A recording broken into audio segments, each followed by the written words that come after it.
Je suis vraiment très content ce soir que Éric Fassin ait accepté de venir nous présenter ce qui se passe autour du mariage pour tous et les enjeux sociologiques, anthropologiques, politiques qu'il y a autour de cette affaire.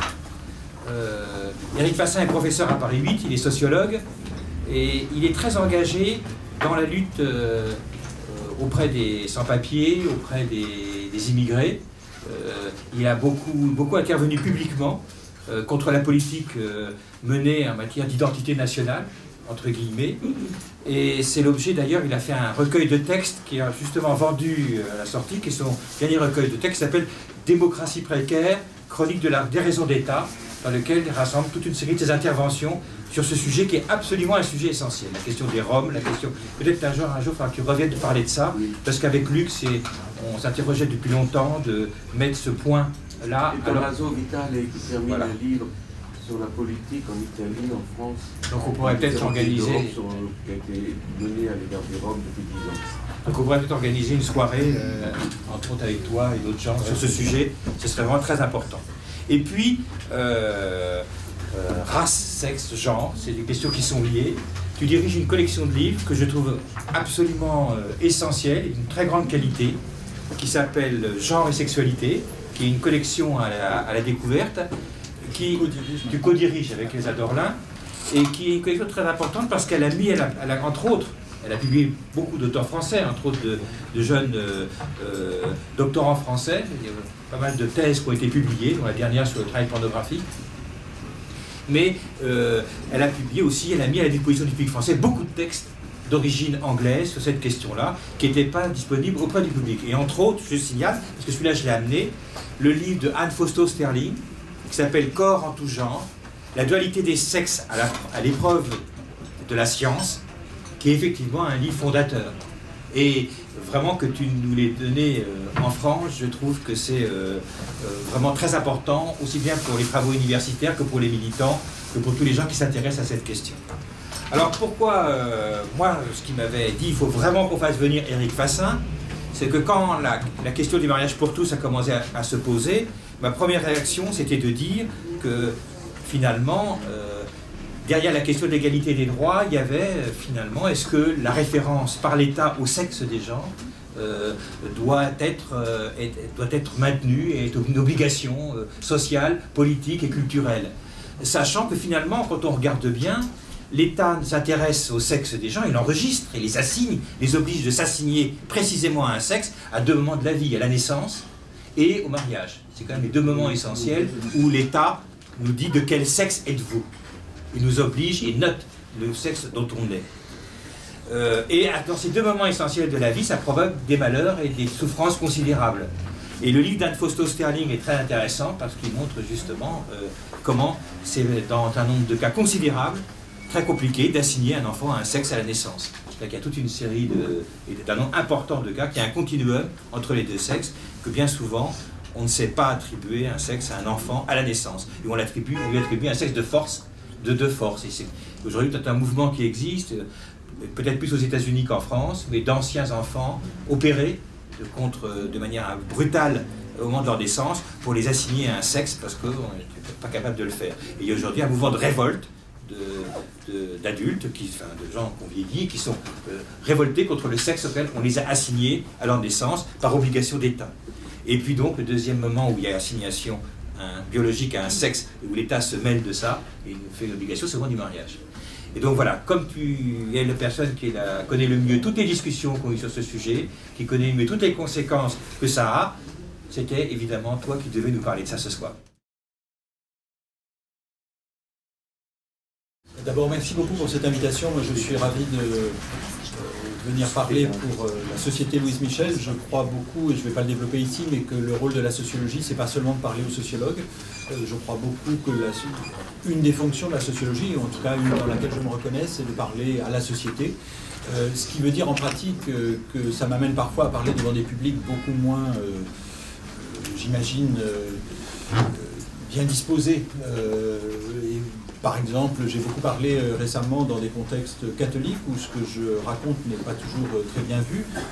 Donc je trouve intéressant d'avoir à essayer de parler de ces questions qui pour moi touchent à la démocratie, d'avoir à en parler dans des contextes différents, c'est-à-dire avec des gens qui peuvent être d'accord, pas d'accord, pour des raisons différentes, sur ma gauche, sur ma droite, etc. Donc je trouve qu'il y a un enjeu important, ce qui veut dire que la présentation que je vais vous faire, c'est une présentation qui est à la fois engagée, c'est en tant que citoyen, qui défend des valeurs, et en même temps elle est fondée sur une réflexion qui est nourrie par mon travail de sociologue. Alors ça peut prêter à confusion puisque j'ai beaucoup critiqué l'expertise, ou plus exactement ce que je perçois, ce que je dénonce comme des abus d'expertise, à savoir la tentative de fonder des positions politiques sur des vérités scientifiques. Et effectivement, je ne vais pas vous dire que c'est la science qui me permet de soutenir aujourd'hui l'ouverture, la revendication d'ouverture du mariage au couple de même sexe ou de l'affiliation. Mais simplement, je voudrais dire que mes analyses de type politique, elles sont nourries de mes analyses de type sociologique. Elles ne sont pas fondées en vérité, elles sont nourries de ce travail. Voilà. C'est bref préambule, mais aussi puisqu'il était question d'une collection qui est centrée sur les questions de genre et de sexualité, je voudrais rappeler un élément qui m'a beaucoup frappé dans les manifestations récentes hostiles à ce qu'il est convenu aujourd'hui d'appeler le mariage pour tous. Alors j'hésitais sur quelle formule utiliser, donc si je dis mariage pour tous, pensez qu'il y a des guillemets, c'est-à-dire c'est une expression du langage politique. On pourrait dire, enfin le terme qui à mon avis aurait du sens, ce serait de dire l'ouverture du mariage au couple de même sexe, mais c'est un peu lourd.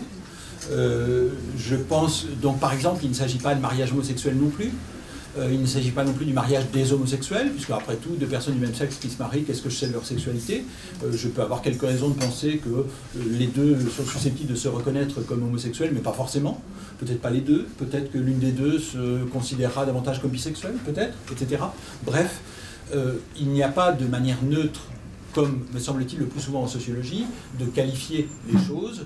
Donc si je dis mariage pour tous, entendez les guillemets, je ne vais pas agiter mes doigts à chaque fois, mais pensez que je suis en train de faire des petits gestes de cette manière.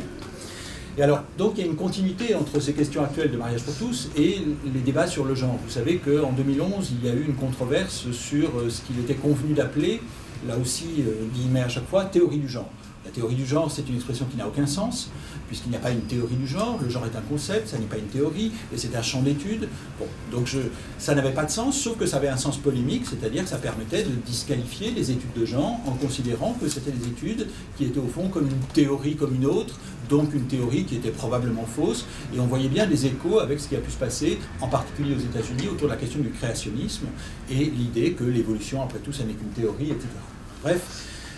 Ce qui me paraît intéressant, c'est la continuité entre la controverse qui a eu lieu à propos des manuels scolaires, et donc les manuels de SVT, Sciences de la vie et de la Terre, des classes de lycée, autour de l'introduction du genre, de la théorie du genre, et le débat aujourd'hui sur le mariage pour tous. Et c'est visible dans les manifestations. Il y avait une banderole qui était assez remarquable, qui disait « Mariage pour tous égale théorie du gender pour tous ». Ce qui montrait bien une sorte de synthèse historique qui, d'un côté, est absurde et de l'autre ne l'est pas. Et c'est ce que je voudrais essayer de préciser. Alors d'abord, quelle est l'origine de cette superposition entre théorie du gender et mariage pour tous? Eh bien, c'est la conférence de Pékin de 1995 sur les femmes. À ce moment-là, la conférence donc, de l'ONU, à ce moment-là, le Vatican en particulier prend conscience de l'utilisation du mot genre et, avec un certain nombre de conservateurs américains, va faire alliance pour critiquer cette notion parce que, à juste titre, le Vatican percevait que le genre, c'était un concept qui visait à dénaturaliser le monde social et donc dont les effets pouvaient non seulement concerner la place des femmes dans la société, c'était la question donc de la conférence des femmes, mais c'était aussi quelque chose qui pouvait toucher à la place des sexualités, puisque si le monde n'est pas fondé en nature, si le monde est un ordre social conventionnel, eh bien cela pouvait toucher, et le Vatican l'a tout de suite souligné, ça pouvait toucher la question du mariage et de son ouverture aux couples de même sexe. Et de fait, ça reprenait quelque chose qui était déjà présent dans les débats antiféministes aux États-Unis et en dehors des cercles religieux. Phyllis Schlafly, par exemple, avait souligné que l'amendement pour l'égalité des droits finirait bien un jour par déboucher sur 3 choses. Le fait que, premièrement, les femmes allaient se retrouver au combat à la guerre. Deuxièmement, qu'il y aurait des toilettes unisexes. Et troisièmement, qu'il y aurait l'ouverture du mariage aux couples de même sexe. 3 conséquences d'inégale importance peut-être, mais symboliquement tout aussi remarquables. Donc l'idée qu'il y a un lien entre la question du genre et la question de la sexualité, elle est toujours déjà là dans la polémique hostile au genre d'une part, comme remise en cause de la place supposée naturelle des femmes, et d'autre part, dans toutes les polémiques qui touchent à l'homosexualité, c'est-à-dire à l'idée qu'il y aurait une sexualité naturelle et une sexualité contre nature. Donc ces 2 registres, ils se déploient toujours ensemble dans la polémique contre cette revendication. Alors ce que je voudrais souligner, c'est combien cette question, d'une part, elle touche à la démocratie, d'autre part, elle touche à la religion, mais je crois qu'il y a un lien entre les deux, et c'est ce que je voudrais essayer de suggérer. C'est-à-dire, ça n'est pas un hasard, si on entend beaucoup s'exprimer les religions, c'est parce que la question de la démocratie pose explicitement dans certains cas, implicitement dans d'autres, celle de la place des religions dans la société. Alors, pour ma part, la première expérience de ces controverses autour du Pax en France, donc à partir de la fin des années 90, et en particulier pour ma part, je suis intervenu pour la première fois sur ce sujet en 1997, donc il y a déjà très longtemps, il y a plus de 15 ans, eh bien, cette controverse qui s'est ouverte autour du Pax, elle m'a amené à formuler un concept que je trouve utile pour mon propre travail et qui peut-être peut l'être pour d'autres, qui est celui de démocratie sexuelle.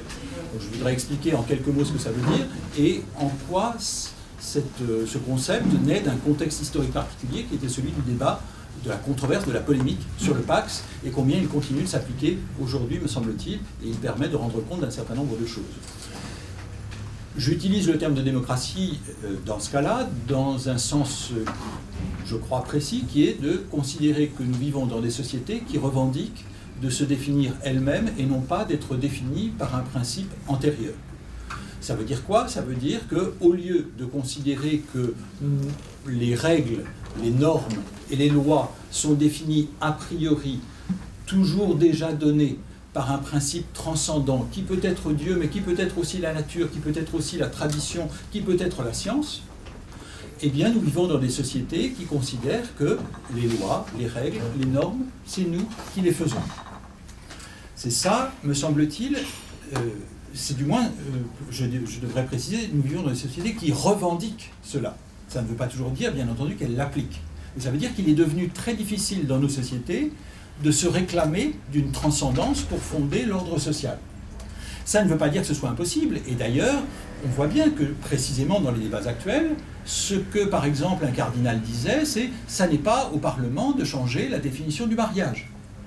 C'est à Dieu de le faire ». Autrement dit, la question de savoir qui fait la loi est précisément, me semble-t-il, ce qui se joue dans ces controverses. Alors pourquoi les questions sexuelles occupent-elles un rôle si important aujourd'hui? Et en particulier, on le voit à propos du mariage pour tous, comme on l'a vu hier à propos du Pax. Les passions se sont déchaînées d'une manière qui ne peut pas se déduire du nombre de personnes concernées. On voit bien que ce n'est pas parce qu'il y a beaucoup de gens qui vont profiter de cette ouverture du mariage qu'il y a une telle mobilisation. Les centaines de milliers de personnes qui ont défilé il y a quelques jours ne considéraient pas nécessairement que c'était parce qu'il allait y avoir beaucoup d'homosexuels qui allaient se marier ou beaucoup d'homosexuels qui allaient recourir à la possibilité d'adopter, etc., etc. Donc ce n'est pas une question quantitative, c'est une question symbolique. Et cette bataille symbolique, elle est effectivement, je crois, très importante, et donc c'est à juste titre que les gens s'affrontent, me semble-t-il, c'est parce qu'il y a des enjeux importants. Et ces enjeux, donc, ils tiennent à la définition même de l'ordre social. Mais pourquoi les questions sexuelles sont-elles si importantes aujourd'hui dans la définition de l'ordre social? Eh bien, mon argument avec ce terme de démocratie sexuelle, c'est de considérer que la démocratie, si ça veut dire que c'est nous qui définissons les règles, les normes et les lois, la question se pose de savoir s'il y a des limites. Est-ce que nous définissons tout l'ordre social ou seulement certaines choses? Je crois que personne ne contesterait aujourd'hui que, enfin, je ne sais pas, mais j'espère que personne ne protesterait aujourd'hui que s'il s'agit de fixer les impôts, eh bien, ça n'est pas quelque chose qui nous est dicté par une logique au-dessus de nous, quelle qu'elle soit. On va s'accorder à dire qu'il y a là un choix politique. De même, si on a un débat sur l'immigration, de même, si on a un débat sur l'école, de même, sur tous ces sujets, je crois que nous savons bien que c'est nous qui définissons le monde dans lequel nous vivons, même si, bien entendu, nous pouvons très souvent avoir le sentiment que c'est pas nous, mais c'est les autres. Mais quand même, on n'a pas l'impression que ça vient d'au-dessus, on a quand même l'impression que ça vient de la société elle-même. Mais la question se pose aujourd'hui, et pas seulement en France, dans beaucoup de pays, de savoir est-ce que cette logique de démocratie, elle s'étend partout, et en particulier, est-ce qu'elle s'étend aux questions sexuelles? C'est-à-dire, est-ce qu'il y a une exception sexuelle? Est-ce qu'on peut considérer que nous décidons de tout dans la société, y compris de la définition de ce que c'est un homme et une femme, par exemple, y compris de la définition de ce que c'est que le mariage, y compris de la définition de ce que c'est que la famille, etc. Ou bien, est-ce que nous considérons que, certes, nous vivons en démocratie, mais quand même, il y a des limites. Et s'il y a des limites, eh bien, ça veut dire qu'il y a des choses qui échappent à cette logique démocratique, à cette logique historique, à cette logique politique, à cette logique sociale, autrement dit, des choses qui seraient naturelles. Qu'est-ce qui se soustrait à l'histoire, à la politique, à la démocratie? Eh bien, c'est la nature. Donc la bataille, me semble-t-il, elle passe par là. Elle passe par le statut de la nature. De ce point de vue-là, les prises de position religieuses ont été très explicites, je crois. Vous avez peut-être vu qu'un texte a été publié par le grand rabbin, Gilles Bernheim, qui a eu beaucoup d'influence, qui a été considéré par beaucoup de gens comme un texte sérieux, raisonnable, pondéré, qui n'était pas simplement un brûlot, mais qui était une opposition frontale à l'ouverture du mariage aux couples de même sexe, fondée sur des arguments. Un des arguments qui me paraissait tout à fait remarquable était l'invocation d'une écologie humaine. Ça veut dire quoi, une écologie humaine? Eh bien, ce qui était intéressant, c'est que cette expression, je l'ai rencontrée pour ma part d'abord chez le pape, dans un texte qu'il avait prononcé il y a 2 ou 3 ans, il y a au moins 3 ans, juste avant Noël, qui était un texte où il défendait l'idée qu'il ne suffisait pas d'avoir une écologie pour protéger la nature, qu'il importait d'avoir la même démarche vis-à-vis de l'humanité, et que donc il importait de préserver une écologie humaine, et de même qu'il y a des forêts tropicales qu'il faut préserver, de même il y a le mariage hétérosexuel qu'il faut préserver. Donc cette inquiétude face aux forêts tropicales du mariage hétérosexuel, on la retrouve dans le texte récent de la conférence des évêques qui parle du mariage hétérosexuel. Ce qui est très intéressant, c'est une innovation linguistique qui montre bien combien aujourd'hui l'expression mariage pour tous a gagné du terrain. Ça veut dire que ceux qui ne voudraient pas qu'on ouvre le mariage se trouvent aujourd'hui à dire il faut conserver la nature hétérosexuelle du mariage, mais qu'ils finissent par dire il faut protéger le mariage hétérosexuel. Autrement dit, le mariage aujourd'hui se retrouve qualifié. Un petit peu comme, rétrospectivement, nous pouvons considérer que le suffrage universel, avant que les femmes n'y accèdent, n'était que le suffrage universel masculin. Il se passe un petit peu la même chose, me semble-t-il, dans le vocabulaire, autour du mariage. On commence, même quand on est hostile à cette ouverture, à parler de mariage hétérosexuel. Autrement dit, il me semble que la bataille des mots est déjà, à bien des égards, jouée. Je vous disais que ce terme d'écologie humaine me paraît important et révélateur, précisément parce qu'il pose la question de la nature humaine. Et on voit bien que là, un des enjeux, c'est l'anthropologie. Et de fait, il y a, de ce point de vue, une circulation entre les religions, puisque, juste avant Noël, le 21 décembre, le pape Benoît XVI est revenu sur ces sujets et a cité explicitement et longuement le texte du grand rabbin de France. Donc on voit que le grand rabbin cite le pape, même s'il ne le met pas entre guillemets, et en retour, on voit que le pape cite le grand rabbin. Cette circulation des religions, cet écuménisme un peu inattendu, eh bien, il a à voir, me semble-t-il, précisément avec la question de la démocratie sexuelle. Ce qui se passe aujourd'hui, c'est qu'il y a une sorte d'alliance objective des religions, ou des institutions religieuses, à plus proprement parler, qui s'inquiètent de la question de savoir qu'advient-il de la place de la religion dans la société si la religion n'a plus son mot à dire, ou plus largement, si plus personne n'a son mot à dire en invoquant une autorité transcendante pour fonder les lois et les normes. Et on voit bien que cette bataille en France, elle s'est jouée avec des visages différents. Par exemple, lorsque la psychanalyse est intervenue de manière très importante dans le débat sur le Pax, c'était très souvent, comme certains psychanalystes l'ont souligné de manière critique, c'était très souvent avec un usage des majuscules. C'était la loi majuscule.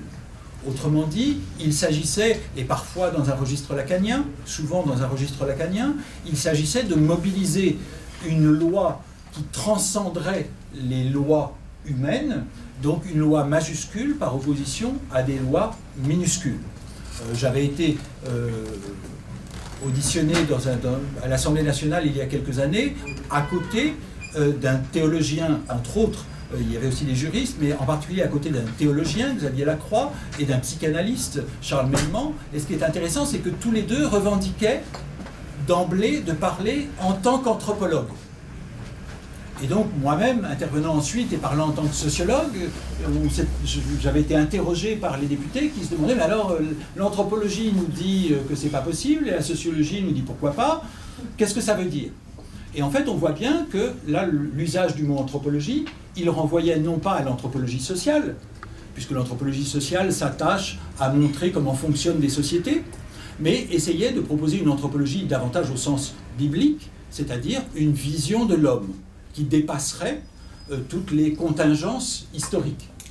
Donc la bataille, me semble-t-il, elle est autour de cela, et je crois que donc, si les religions jouent un rôle important dans ce débat aujourd'hui, ça n'est pas un hasard, c'est parce qu'il se joue là quelque chose qui touche à la place d'une autorité transcendante pour définir l'ordre social. Et aujourd'hui, quel est le dernier refuge de la transcendance ? Eh bien, c'est la nature. Et pour ma part, j'ai proposé dans une revue de théologie une critique des textes du Vatican sur ce sujet, en suggérant qu'il y avait une volonté de superposer la loi naturelle, c'est-à-dire la raison divine, avec les lois de la nature, autrement dit de la biologie, ce qui me paraît non seulement problématique politiquement, mais peut-être même théologiquement. Mais ce n'est pas à moi de trancher sur cette question, vous l'aurez compris. Donc il me semble qu'il y a de bonnes raisons pour lesquelles ces batailles ont pris une grande importance. J'ajouterai un élément sur les questions religieuses pour être intervenu dans la presse récemment. Je regarde les commentaires en général peu amènes qui suivent ces interventions et qui ramènent à la modestie, mais entre autres qui sont toujours des grands révélateurs des raisons pour lesquelles on est détesté. Donc c'est intéressant à essayer de comprendre qu'est-ce qui est haïssable dans ce qu'on raconte.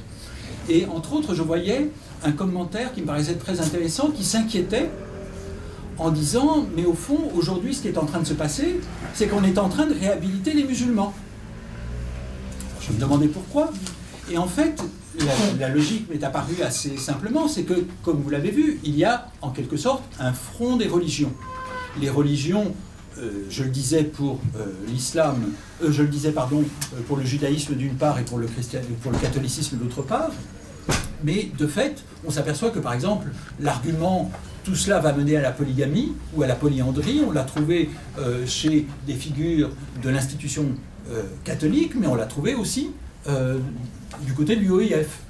Donc il y a quelques années, qu'est-ce qu'on nous aurait dit ? On nous aurait dit, ça prouve bien que les musulmans sont homophobes. Aujourd'hui, ça prouve à certains égards, pour beaucoup de gens, que les musulmans sont plutôt raisonnables. Mais du coup, l'inquiétude de ce commentateur de mon texte, c'était l'idée qu'aujourd'hui, on est en train d'avoir une sorte de rédemption des musulmans qui, au fond, se retrouvent du côté d'un ensemble de conservateurs. Et on voit bien que là, il y a une histoire plus au-delà de ces questions de démocratie sexuelle que je vous ai rappelées, il y a une histoire, me semble-t-il, plus courte que je voudrais retracer maintenant. Qu'est-ce qui s'est passé à la fin des années 90 à l'issue du débat sur le Pax ? Et là, donc, on est non plus dans une grande histoire de la démocratie sexuelle, mais dans une petite histoire de la politique française. Nicolas Sarkozy a été le premier homme politique à droite à dire « Nous nous sommes fourvoyés, nous n'aurions pas dû nous laisser enfermer dans le rôle ringard des homophobes, en substance. » Et ça, il le dit avant même le vote de la loi en octobre 1999, il le dit à la fin de l'été 1999. Donc, que dit Nicolas Sarkozy? Il dit « il faut une droite sexuellement moderne. Nous n'allons pas nous retrouver enfermés dans la posture des réacs. » C'est ça la modernisation de la droite que propose dans ce domaine Nicolas Sarkozy. Alors bien entendu, ça ne débouchera pas, comme vous le savez, sur des révolutions sexuelles considérables, et en particulier en matière d'égalité des droits pour les couples de même sexe. Mais ça veut dire que la tonalité va être très différente.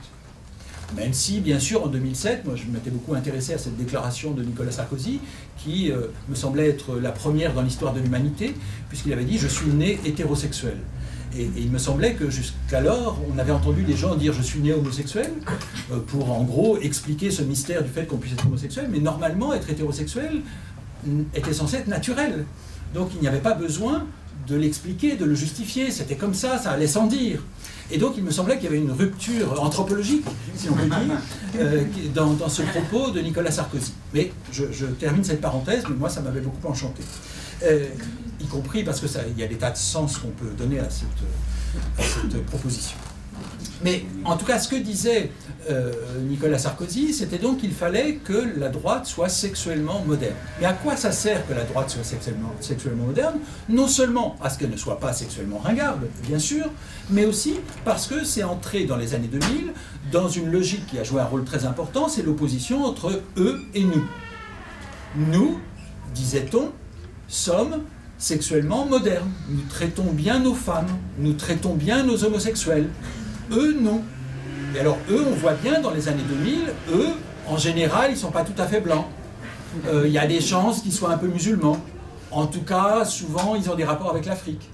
Donc, les autres, immigrés, d'origine immigrée, de religion, pas de souche ou d'apparence musulmane, comme le disait Nicolas Sarkozy, etc. Bref, les autres, eh bien les autres, ils seraient de l'autre côté de la barrière de la démocratie sexuelle. La démocratie sexuelle, c'est nous, donc eux, ils ne sont pas du côté de la démocratie sexuelle. Et vous voyez, c'est là qu'il y a quelque chose d'intéressant, c'est que pour la droite, la modernité sexuelle, elle pouvait déboucher sur le fait qu'il fallait être moderne, mais quand même, tant que c'était pour s'opposer aux musulmans, bon, ou aux Africains, bon, ça va. Mais il y a quand même des limites.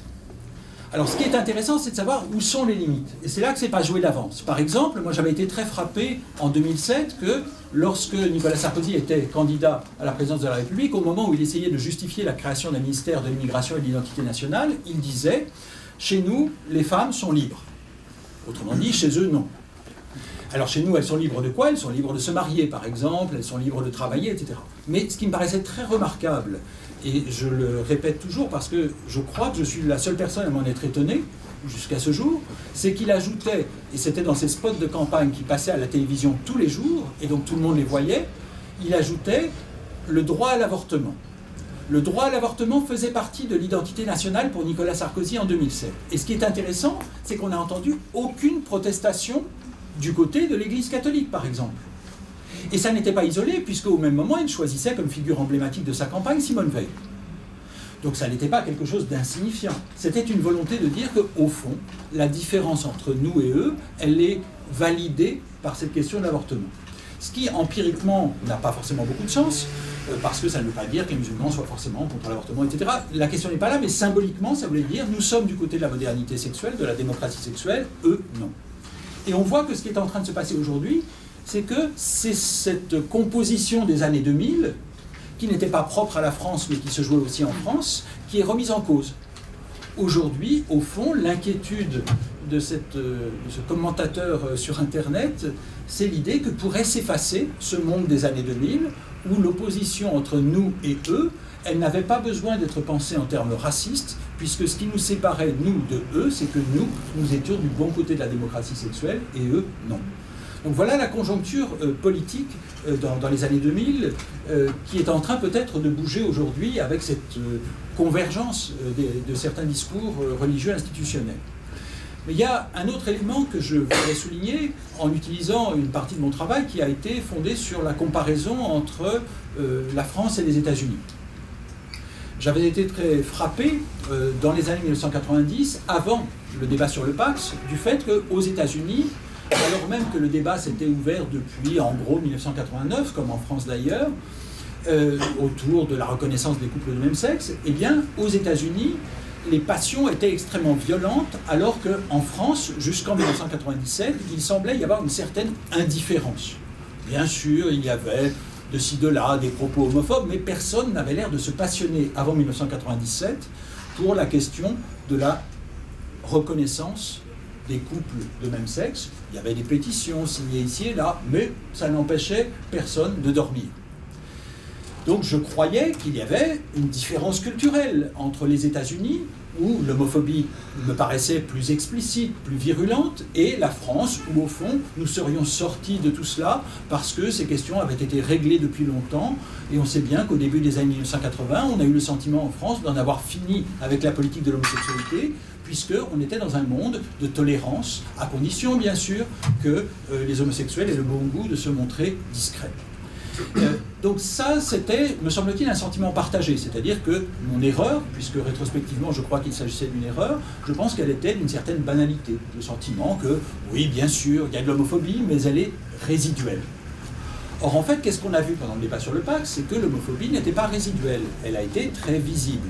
Il se passe d'ailleurs un peu la même chose aujourd'hui. On avait un peu l'impression qu'après le Pacs, la question de l'homophobie appartenait au passé. Il me semble que beaucoup de gens ont le sentiment que, bah quand même, c'est loin d'être mort, l'homophobie, ça se porte plutôt bien, merci.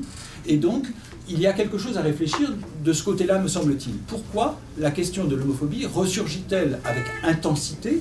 Et on peut en prendre comme indicateur la manière dont c'est perçu, me semble-t-il, par des personnes qui se sentent directement attaquées par des propos, par des gestes, par des signes, aujourd'hui dans notre société. C'est-à-dire la virulence ressentie, me semble-t-il, est un bon indicateur de la réalité de cette homophobie, à défaut d'indicateurs scientifiques plus rigoureux. Donc, pourquoi est-ce que la question de l'homophobie remonte comme ça, alors qu'on croit en avoir fini avec elle? Eh bien, c'est précisément, me semble-t-il, parce qu'il en va de l'ordre social. Il en va de l'ordre social, c'est-à-dire de la définition des normes, et en particulier de la question de savoir si l'hétérosexualité est une norme instituée par l'État. À quoi sert le mariage? Il sert d'abord à dire c'est un statut qui est censé être mieux, puisque s'y attache un certain nombre de droits, y compris économiques, par exemple en matière d'impôts, etc. Donc l'État dit, en quelque sorte, vous n'êtes pas obligé de vous marier, mais enfin quand même, sachez que moi l'État, je trouve que c'est un peu mieux. Donc il y a, à travers la prééminence accordée au mariage par l'État, une prééminence, jusqu'à présent, accordée à l'hétérosexualité.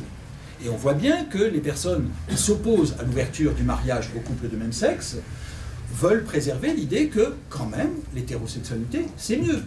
On n'a rien contre les homosexuels, Dieu sait qu'on n'est pas homophobe, mais quand même, il y a des limites. Autrement dit, il y a une hiérarchie des sexualités qu'il s'agit de préserver. Je crois que c'est ça l'enjeu. Donc, en ce sens-là, je crois que la question de l'homophobie, elle a un sens qui n'est pas du tout psychologique, mais qui a des conséquences psychologiques, mais dont le germe n'est pas psychologique, qui est essentiellement politique. Il en va de la définition de l'ordre social. C'est comme le sexisme, c'est comme le racisme, c'est comme la xénophobie. C'est pas simplement de la psychologie. La psychologie n'est que l'expression d'un ordre politique et d'une bataille autour de l'ordre politique.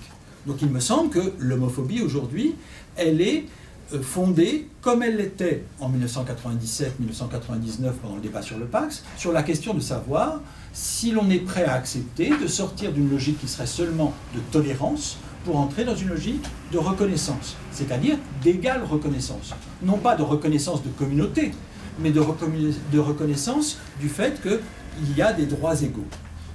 Donc je crois que la bataille se joue précisément autour de cette distinction entre la tolérance pour des pratiques individuelles qui peuvent bien sûr être tolérées, donc qui appartiennent à la sphère privée, et au contraire la reconnaissance de liens sociaux.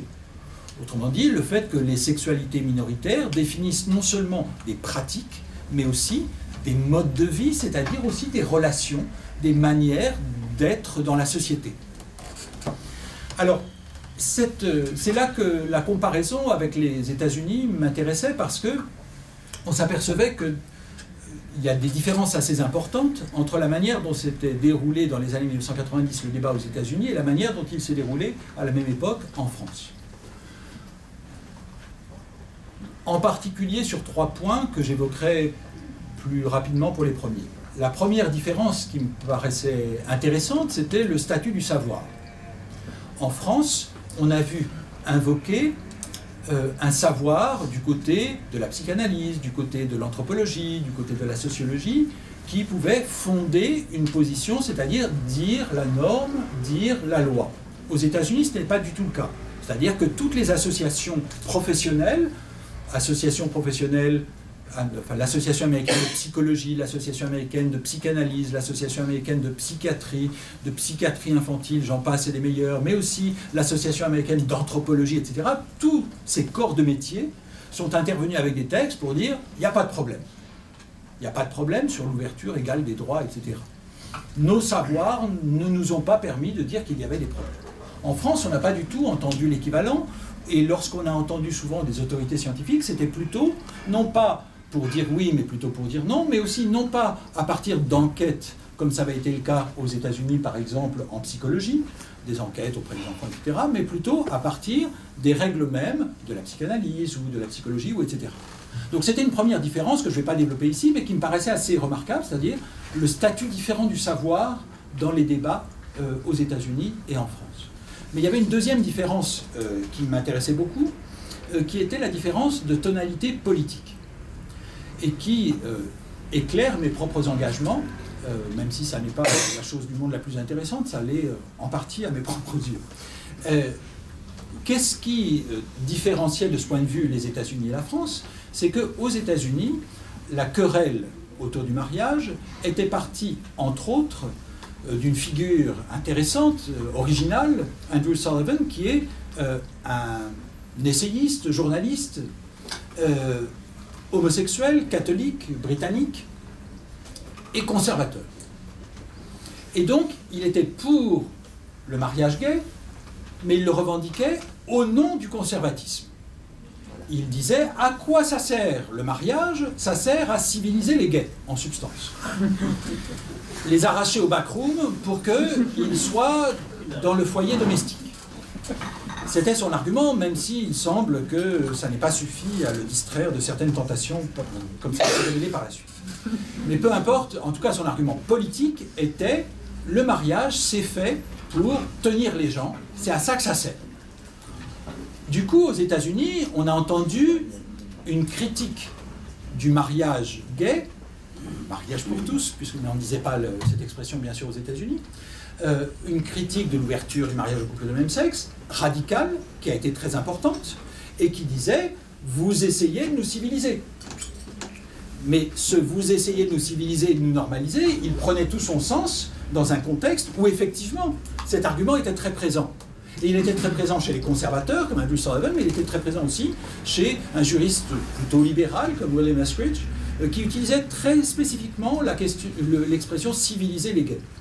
Et Andrew Sullivan avait une expression qui disait « une fois qu'on aura le mariage, on fait la fête et on ferme, autrement dit, c'en est fini la politique homosexuelle ». Vous voyez bien que donc la politique homosexuelle radicale se définissait contre cela parce que on voyait bien que c'était une manière, non pas de vouloir remettre en cause la norme, mais au contraire de vouloir valider la norme en faisant entrer les homosexuels dans la norme. Je crois qu'en France, le débat s'est posé assez différemment à la fin des années 90, et c'est une des raisons pour lesquelles, par exemple, ACT UP soutenait en France, à la fin des années 90, l'ouverture du PACS et au-delà, l'égalité des droits. Alors que ACT UP ne revendique pas, comme vous le savez, une volonté de normaliser, mais bien au contraire d'interroger les normes. Et cela tenait à la structure du débat politique qui a eu lieu en France, c'est-à-dire que la défense de l'ordre symbolique, elle est venue non pas seulement, comme aux États-Unis, des conservateurs, mais elle est venue du sein de la gauche elle-même. C'est parce que beaucoup de gens de gauche en France ont dit « Bien sûr, je suis pour l'égalité des droits, mais il faut quand même faire attention de ne pas ébranler l'ordre symbolique », c'est pour cette raison-là qu'il a été beaucoup plus difficile d'avoir une position radicale homosexuelle anti-mariage. Parce qu'il est apparu très rapidement que revendiquer le mariage, ça dérangeait suffisamment de gens pour que ce soit une critique des normes.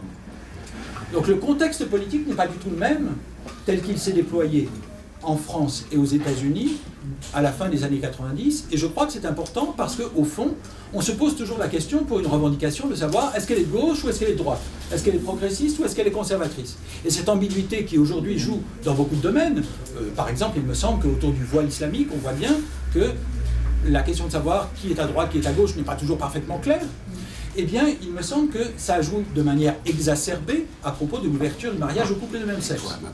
Et pourquoi ? Parce qu'effectivement, quand on parle du mariage, eh bien, il y a toute une tradition très importante de critique du mariage par les féministes, et pas seulement par les féministes, qui ont remis en cause l'idée que le mariage était désirable. Le mariage a été critiqué de manière très importante parce que c'était une institution normative.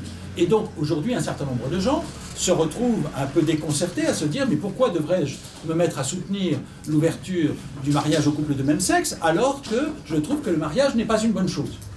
Et c'est pour ça que je rappelle ces différences de contexte, c'est que je crois qu'il est important de garder en tête que les positions politiques que nous pouvons avoir, elles ne se construisent pas dans le ciel, si je puis dire. Elles se construisent dans des contextes historiques. On est pour, on est contre ceci ou cela, mais non pas a priori, et ça n'est pas seulement du mariage que je parle ici, c'est de l'ensemble des questions dont nous traitons. Nous ne pensons pas politiquement indépendamment des contextes, nous pensons par rapport à des contextes. Donc je sais que pour ma part, je ne tiens pas tout à fait le même discours quand je suis dans un contexte états-unien ou quand je suis dans un contexte français. Je crois que je ne suis pas le seul, je crois que tout le monde est dans ce genre de position.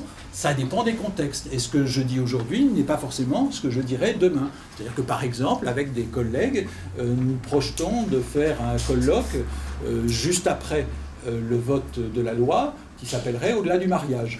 De même que nous avions fait un colloque et un livre qui s'appelait « Au-delà du Pax » à l'époque du Pax, précisément parce que le mariage, évidemment, en soi, n'est pas un objectif politique particulièrement excitant, mais il est excitant aujourd'hui, me semble-t-il, pour autant qu'il déplaît. C'est parce que le mariage déplaît qu'il est désirable. C'est en tout cas ce que je revendique. Après, il peut y avoir d'autres arguments qui peuvent être proposés, etc. Mais en tout cas, il me semble que politiquement, c'est une clé importante, c'est de savoir qu'au fond, le mariage en soi, ça n'est rien. Le mariage, c'est ce qu'on en fait dans des usages historiques, et en l'occurrence, là, dans des usages de rhétorique politique.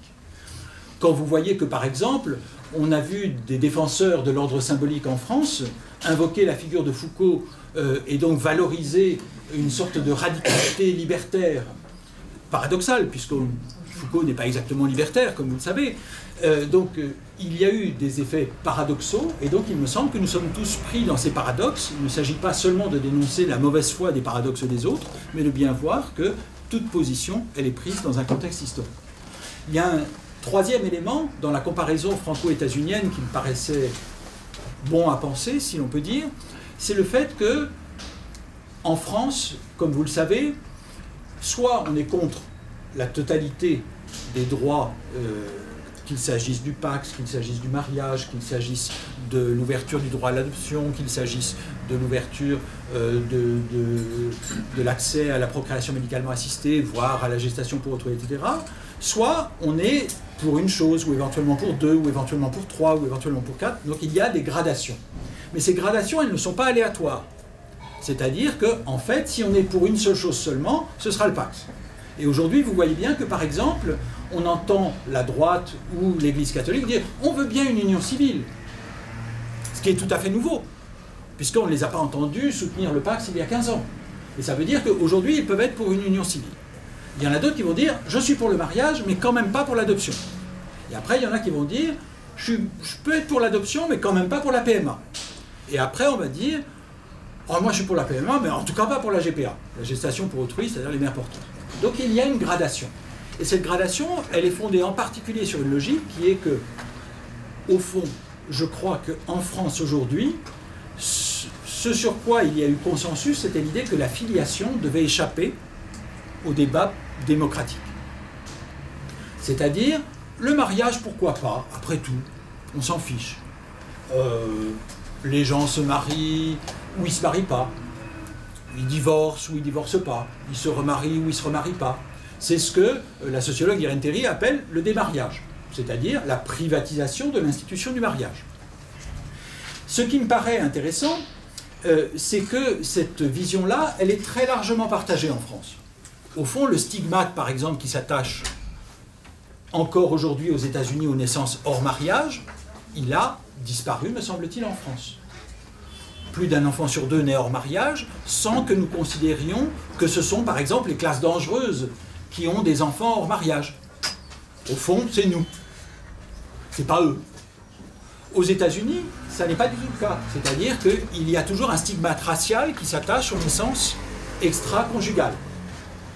En particulier, l'idée c'est que c'est les Noirs et que c'est une des causes des problèmes sociaux. Que c'est parce que les jeunes filles sont abandonnées par leurs compagnons et font des enfants qu'ensuite elles les élèvent mal, et c'est l'absence de père qui, etc., etc. Donc il y a tout un ensemble de discours qui stigmatisent les naissances hors mariage considérées comme dangereuses pour la société et fortement racialisées. Donc ce qui me paraît intéressant, c'est qu'en fait en France, ce qui est sacralisé, c'est le terme que j'utiliserai, ce qui est sacralisé, c'est la filiation et non pas le mariage. Qu'est-ce que je veux dire quand je dis sacralisé? Ça veut dire que nous voulons soustraire la filiation à l'histoire, à la politique, à la démocratie, en disant non, ça quand même, on ne peut pas y toucher. L'idée que c'est un roc auquel on n'a pas le droit qu'on n'a pas le droit de déplacer, qu'on n'a pas le droit de défaire, c'est quelque chose qui est censé être immuable. D'où la référence à l'anthropologie au sens de ce qui serait en dehors de l'histoire, de ce qui résisterait à l'histoire. Cette sacralisation, il me semble qu'elle porte en France sur la filiation, alors qu'aux États-Unis, elle porte sur le mariage. On voit bien qu'aux États-Unis, beaucoup sont prêts à dire « Oh, après tout, les homosexuels ont montré qu'ils étaient de bons parents, peut-être qu'on devrait leur ouvrir le mariage. » Eh bien, ce raisonnement-là, on ne l'entend pas en France. On peut entendre l'inverse. On peut entendre, éventuellement, si ce sont de bons conjoints, peut-être qu'on leur accordera des enfants. Mais la séquence n'est pas la même. C'est-à-dire que le problème en France, c'est la filiation. Le problème aux États-Unis, c'est le mariage. Alors, une question, et je vais terminer en 3 minutes pour qu'on ait du temps pour la discussion. Une question, c'est pourquoi, en France, la question de la filiation est-elle sacralisée? Et pourquoi pas le mariage? Alors on pourrait se dire, ça tient à des raisons religieuses, mais je ne crois pas, même si j'ai utilisé le terme de sacralisation, c'est-à-dire ça n'est pas pour des raisons qui tiennent à la tradition catholique, puisque tant qu'à faire, le sacrement du mariage, on pourrait imaginer qu'il ait plus de poids dans la société française, vu l'importance historique du catholicisme, que dans la société états-unienne, vu l'importance historique du protestantisme. Donc il me semble que ça ne s'explique pas de la sorte. Je crois que la question raciale est fondamentale en revanche. Aux États-Unis, je le rappelais, les naissances hors mariage qui menacent le mariage, eh bien, elles sont racialisées, c'est-à-dire on pense aux Noirs. Y compris quand c'est des Blancs, bien sûr. Pendant la campagne présidentielle de 1992 aux États-Unis, il y avait une sitcom, Murphy Brown, avec une journaliste à succès qui avait un enfant toute seule. Et ça faisait scandale. Ça scandalisait, et les républicains avaient ouvertement attaqué cette sitcom en considérant que vraiment, en substance, ils ne le disaient pas comme ça, mais les codes raciaux sont assez clairs aux États-Unis. Si on commence à montrer des journalistes blanches et blondes, puisqu'en l'occurrence elle était interprétée par Candice Bergen, des journalistes blanches et blondes qui se comportent comme des noirs, c'est la fin du monde. Donc la dimension raciale, il me semble qu'elle est très importante. Mais en France aussi. Pourquoi la filiation est-elle sacralisée? Je rappelle que la filiation est définie dans le droit français, non seulement pour ce qui touche à la famille, mais aussi pour ce qui touche à la nationalité. Donc lorsqu'on nous dit que la filiation doit être soustraite à l'histoire, que la filiation elle est naturelle et qu'elle ne peut pas bouger, que nous ne pouvons pas la défaire à notre gré, nous ne pouvons pas la modifier à notre gré, eh bien nous ne sommes pas seulement en train de parler de la famille, nous sommes aussi en train de parler de qui est français. Or nous savons bien que la naturalisation de la filiation qui était soulignée par mon collègue Daniel Borillo, juriste, la naturalisation de la filiation qui fait que le droit français a commencé à rapprocher le droit civil du droit canon en matière de filiation. Eh bien, le fait de valoriser davantage la biologie aujourd'hui qu'hier pour définir la filiation. Pour ma part, je considère qu'il est utile de rappeler que cette préoccupation nouvelle, cette volonté de fonder biologiquement la filiation, elle correspond non seulement à une histoire du mariage et de la disparition du mariage comme fondement ultime de la filiation, avec la disparition depuis la loi de 1972 jusqu'à la loi de 2005 de la différence entre filiation légitime et filiation naturelle. Il y a non seulement cela, mais il y a aussi un contexte qui est les débats depuis les années 1980 sur la nationalité, sur qui est français et dans quelle mesure le droit du sang ou le droit du sol définissent-ils la nationalité française. Plus on accorde de crédit au droit du sang, plus la question de la filiation est décisive, c'est-à-dire il y a une naturalisation de la nation.